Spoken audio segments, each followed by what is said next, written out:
Yang pertama, apa sih itu ISDV?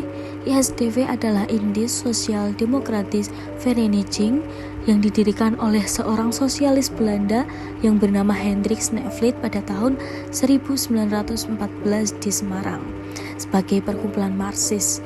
Nah, kenapa sih yang dipilih adalah kota Semarang? Kota Semarang dipilih karena menguntungkan, seperti banyak buruh untuk industri kereta api, industri pelabuhan, sebagai unsur utama pendukung Marxisme. Setelah adanya Revolusi Rusia dan Komunis Internasional berdiri pada bulan Maret 1919, membuat kaum sosialis komunis semakin kuat dan menjadikan ISDV sebagai organisasi komunis. Latar belakang terbentuknya ISDV. Menjelang Perang Dunia I akan dimulai, seorang aktivis Marxis berkebangsaan Belanda yang bernama Hendrikus Josephus Franciscus Maria Snevely atau yang lebih dikenal dengan Henk Snevely dikirim oleh organisasi induknya di Rusia untuk menyebarkan paham Marxis di Indonesia. Pada tahun 1913, kedatangan Snevely juga diikuti kedatangan tokoh Marxis lainnya seperti J.A. Brandstätter, kemudian I.R. Abbals, Dr. Rinkes, C. Hartog, Prebaksma, H.W. Dekker, dan lainnya.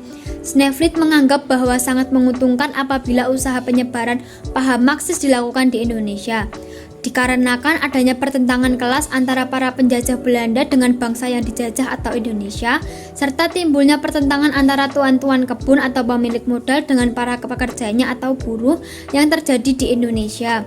Setelah beberapa lama mempelajari keadaan, Snevely mengirimkan surat pernyataan ke Komintern di Rusia untuk meminta izin menyebarluaskan paham Marxis di Indonesia. Melalui kabar harian Komintern, Lenin selaku pimpinan menyetujui hal tersebut. Kemudian pada tahun 1913, Snevely tiba di Hindia Belanda. Snevely merupakan seorang pemimpin organisasi buruh transportasi dan juga anggota dari Social Democratische Arbeiderspartij atau SASDAP di Belanda yang kemudian berubah menjadi Partai Komunis Belanda karena keberhasilan revolusi komunis di Rusia. Di Indonesia, awalnya Snevely bekerja sebagai staf redaksi Warta Perdagangan Sobarje Handelsblad atau sebuah surat kabar milik sindikat perusahaan-perusahaan gula di Jawa Timur. Kemudian ia pindah ke Semarang dan bekerja sebagai sekretaris pada surat kabar Semarang Handelsvereniging. Pada saat itu Semarang telah berdiri organisasi buruh kereta api atau yang disebut dengan Vereniging Sport and Transport Personnel atau VSTP. Pada masyarakat Hindia Belanda yang tidak hanya dapat anggota yang berasal dari Eropa. Tidak hanya itu, SDV juga menyebarkan paham sosial demokrat, kemudian menjadi pelopor dalam menghadapi ideologi kapitalis dan liberalis yang berada sejak revolusi di Hindia Belanda. Tokoh-tokoh yang terlibat dengan ISDV. Yang pertama ada Snevely. Hendrikus Josephus Franciscus Maria Snevely atau kerap disapa Henk Snevely lahir pada 13 Mei 1883 di Rotterdam, Belanda. Saat masih sekolah, Snevely merupakan salah satu murid yang memiliki kecerdasan dan potensi yang besar. Namun, dikabarkan ia ingin putus sekolah dikarenakan ayahnya tidak mampu membiayai sekolahnya. Kemudian yang kedua ada Semaun. Semaun lahir di Desa Curah Malang, Jombang pada tahun 1899 dari seorang ayah yang bekerja sebagai pegawai rendan kereta api bernama Prawiro Atmojo. Yang ketiga ada Darsono. Raden Darsono Notosudiryo, seorang politikus kelahiran 1 Desember 1897. Darsono merupakan salah satu tokoh komunis yang masuk saat berdirinya PKI tahun 1920. Sebelum bergabung dengan ISDV, beliau merupakan seorang wartawan dan penyunting. Dengan latar belakang ini, ia pun memutuskan bergabung dengan ISDV dan membuat artikel tentang kritikan terhadap kolonial Belanda. Salah satunya adalah Head Proses Snevely pada tahun 1917. Kemudian artikel ini menjadi bacaan wajib kaum komunis di Indonesia waktu itu. Beberapa kali Darsono meminta untuk diadakan kerjasama antara PKI dan Partai Komunis Belanda. Pada akhirnya, setelah pemberontakan PKI 1926, Darsono mulai menghilang dari politik dan gerakan komunis Indonesia. Revolusi Februari 1917 di Rusia. dikobarkan, kelas buruh dengan organ-organ Sovietnya berhasil menumbangkan kekuasaan Tsar. Semangat revolusionernya menular ke banyak belahan dunia, termasuk Hindia. Merespon itulah pada 19 Maret 1917, Sneflit menerbitkan tulisannya bertajuk Zegebral atau Kemenangan di koran The Idiot. Artikel ini mengulas mengenai revolusi buruh di Rusia, bukan hanya sebagai bukti pembebasan, namun juga peluang yang menghentikan perang imperialis serta pemberian kemerdekaan bagi bangsa jajahan Rusia sebelumnya, sekaligus sebagai contoh yang patut diikuti oleh rakyat Jawa. Seruan sekaligus gugatan Sneflit ini memancing dua reaksi. Pertama, rezim kolonial Hindia Belanda menuding Sneflit menghasut rakyat untuk makar. Rezim kolonial menangkap Sneflit. Kemudian Sneflit memanfaatkan momentum ini untuk menyampaikan rencananya. Ia membongkar kejahatan imperialisme Belanda dan menyerukan perpaduan perjuangan kelas dengan pembebasan nasional untuk kemerdekaan. Sneflit akhirnya memenangkan proses peradilan yang panjang ini. Maret 1918, Sneflit dinyatakan bebas. Sekitar 3.000 orang menyambut kedatangan Sneflit di stasiun Semarang setelah dinyatakan bebas dari pengadilan tinggi di Batavia. Meskipun demikian, karena aktivismenya, Mei 1917, Sneflit dipecat dari pekerjaannya sebagai Sekretaris Kamar Dagang Semarang. R.A. Scottman, pimpinan ISDV cabang Batavia, mendorong agar ISDV berhenti menjadi suatu organisasi politik independen dan berubah menjadi cabang Hindia Belanda dari SDAP, atau Partai Buruh Demokratis Sosial Belanda. Sejarawan Ruth McVie menulis, baginya ISDV itu partai kecil, terpencil, tidak efektif, dan bahkan tidak memiliki programnya sendiri. Satu-satunya hal yang membuatnya berarti terletak pada afiliasinya dengan SDAP sebagai cabang di Indonesia. Posisi ini juga didukung kelompok tengah pimpinan Westerveld. Sneflit dan Semaun terus mempertahankan posisi mereka dari rongrongan kanan dan tengah dalam ISDV. Sneflit terus menekankan pentingnya perjuangan kelas, kerjasama dengan SI, dan agitasi revolusioner massa. Sementara Semaun bahkan mengancam keluar bila ISDV dikerdilkan hanya jadi cabang SDAP Belanda.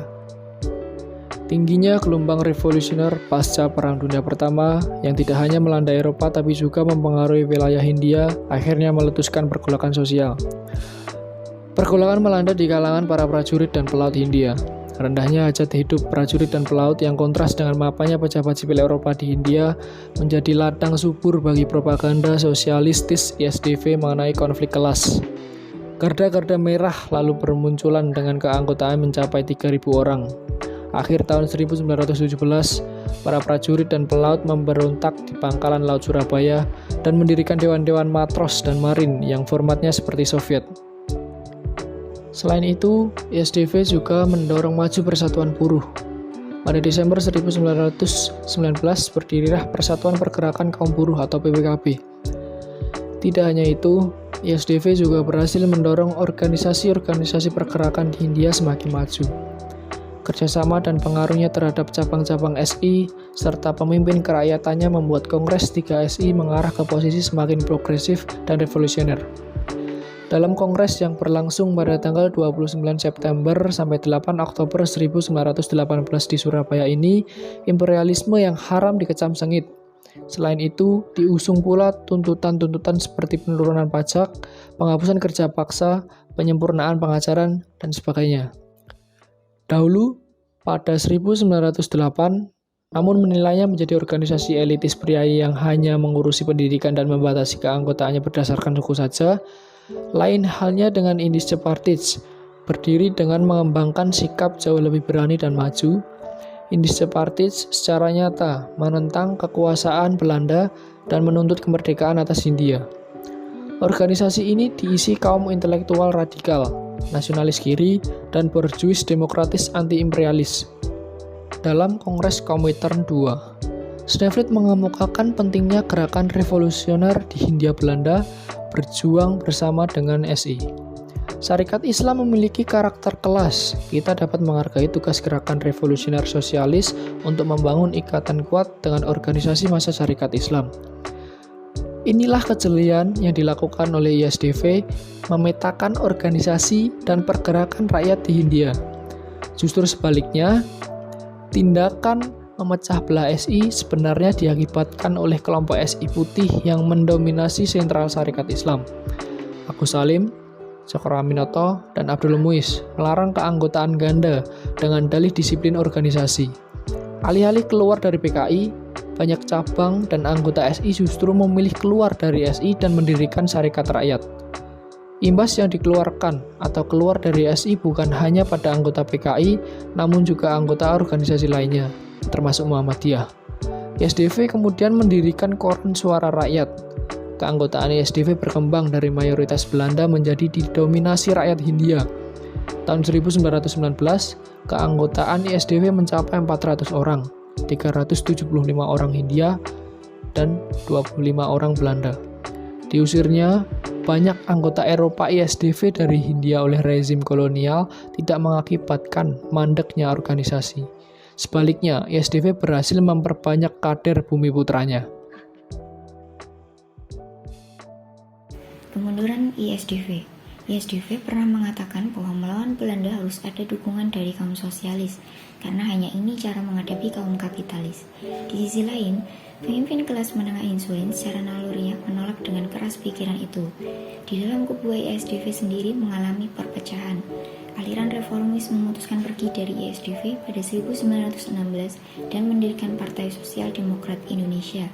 Perbedaan pendapat antar anggota ISDV dan insulin ini tidak memberikan hasil seperti yang diharapkan, sehingga keduanya bubar.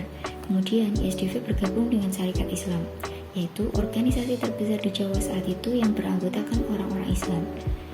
Sneflit berhasil menyusup ke dalam kubu SI dengan cara bertukar keanggotaan antara SI dan ISDV. Pada 1916, Sneflit mengangkat pemimpin muda SI yaitu Semaun dan Darsono menjadi pemimpin ISDV. Namun, masalah kemudian muncul karena persoalan ideologi. Karena ISDV memiliki paham Marxisme, mereka kemudian menjadi berseberangan dengan sentral Sarekat Islam yang dipimpin oleh Hos Cokro Aminoto. Di tahun 1917, ISDV memprovokasi Angkatan Laut Belanda yang berjumlah 3.000 serdadu untuk ikut dalam gerakan demonstrasi ISDV.